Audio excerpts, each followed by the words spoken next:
Breaking নিউজের সাথে আছি আমি মুস্তফা কামাল। বাংলাদেশের ভিতর আরেক ভারত, ভারতের আদানি গ্রুপকে দেওয়া ৯০০ একর জমি নিয়ে বিতর্ক। শুনলেন ব্রেকিং নিউজ, এবার বিস্তারিত। বাংলাদেশের ভেতরে আরেক ভারত, ভারতের আদানি গ্রুপকে দেওয়া ৯০০ একর জমি নিয়ে যে বিতর্ক তৈরি হয়েছে তা প্রকৃতপক্ষে দেশটির জাতীয় নিরাপত্তা ও সার্বভৌমত্বের জন্য গুরুতর প্রশ্ন উঠেছে। চলুন এই বিতর্কের মূল পয়েন্টগুলো বিস্তারিতভাবে আলোচনা করি। ভৌগোলিক গুরুত্ব। মিরসরাই এলাকা চিকেন নেক হিসেবে পরিচিত, যা বাংলাদেশের ভৌগোলিকভাবে অত্যন্ত গুরুত্বপূর্ণ অঞ্চল। এটি বাংলাদেশের দক্ষিণ-পূর্ব অঞ্চলের একক বড় প্রবেশদ্বার এবং এটি দেশের নিরাপত্তা ও স্থিতিশীলতার জন্য একটি কৌশলগত অবস্থান ধারণ করে। এই অঞ্চলে নৌবাহিনীর একটি ঘাঁটি স্থাপনের পরিকল্পনা ছিল, কিন্তু পরে ভারতের জন্য বিশেষ অর্থনৈতিক অঞ্চল এসইজেড স্থাপনের সিদ্ধান্ত নেওয়া হয়। তৃতীয়, প্রকল্পের বিবরণ।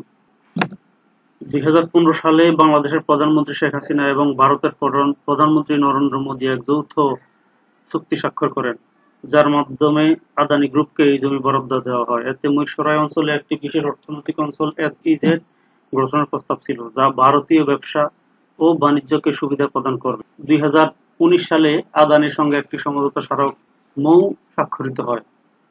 ২০২২ সালের যৌথ ভেঞ্চার চুক্তি হয়, যার মাধ্যমে ভারতের প্রতিষ্ঠানগুলো এই প্রকল্পের যাবতীয় নির্মাণ কাজ করবে এবং সমস্ত উপকরণও ভারত থেকে আমদানি করা হবে। এতে বাংলাদেশি প্রতিষ্ঠানগুলো অংশগ্রহণের সুযোগ ছিল না। পরিস্থিতি পরিবর্তন। ২০২৩ সালে ৫ই আগস্ট বাংলাদেশের প্রশাসনের পরিবর্তনের পর থেকে এই প্রকল্পের ভারতীয় কর্মীদের উপস্থিতি কমে যায়। নতুন প্রশাসন এখন এই প্রকল্পের পুনর্মূল্যায়ন এবং বাতিলের প্রক্রিয়া শুরু করেছে। সরকার এই বিষয়ে পুনরায় সিদ্ধান্ত নিতে চাচ্ছে এবং বেজা প্রধান উপদেষ্টার কাছে চিঠি পাঠিয়ে একটি প্রকল্প বাতিলের জন্য কার্যক্রম শুরু করেছে। বিশিষ্টজনদের উদ্বেগ। বিভিন্ন বিশিষ্ট ব্যক্তি ও বিশেষজ্ঞরা এই প্রকল্পটিকে বাংলাদেশের নিরাপত্তার জন্য হুমকি হিসেবে বিবেচনা করেছেন। অধ্যাপক মাহবুবুল্লাহ বলেন, মিরসরাইয়ে এই প্রকল্প বাংলাদেশের ভারতের একটি ছোট উপনিবেশ তৈরি করতে পারে। তার মতে এই অঞ্চলের কৌশলগত গুরুত্ব থাকার কারণে এখানে ভারতের উপস্থিতি বাংলাদেশের সার্বভৌমত্বের জন্য বিপজ্জনক হতে পারে। এছাড়া প্রকল্পটির মাধ্যমে বাংলাদেশের অর্থনৈতিক ও রাজনৈতিক স্বাধীনতার উপর ভারতের প্রভাব বৃদ্ধি পেতে পারে বলে আশঙ্কা প্রকাশ করা হয়েছে। প্রকল্পের সম্ভাব্য প্রভাব।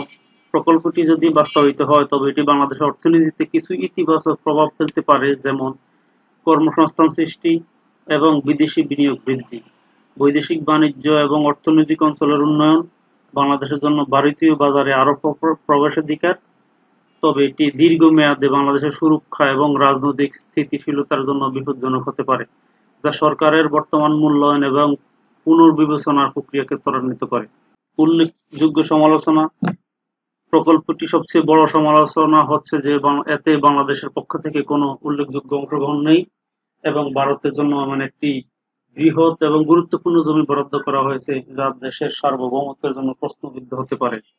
এই বিতর্কের মূল প্রশ্ন হচ্ছে, বাংলাদেশের সরকার কি ভারতের সঙ্গে এই ধরনের প্রকল্পের মাধ্যমে দেশের নিরাপত্তা ও সার্বভৌমত্ব সুরক্ষিত রাখতে সক্ষম?